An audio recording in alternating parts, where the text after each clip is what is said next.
आज आपण जाणून घेणार आहोत जीएसएम म्हणजे काय आणि टी शर्टसाठी याचा काय उपयोग होतो।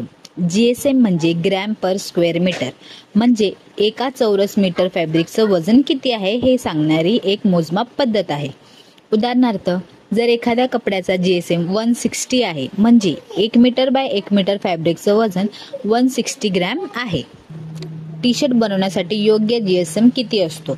टी शर्टसाठी सामान्यतः 140 जीएसएम ते 220 जीएसएम पर्यंतचा फॅब्रिकचा वापर होतो।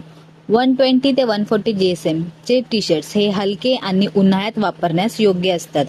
160 ते 180 जीएसएम चे टी शर्ट हे मध्यम जाडीचे असतात आणि हे डेली वापरासाठी उत्तम असतात।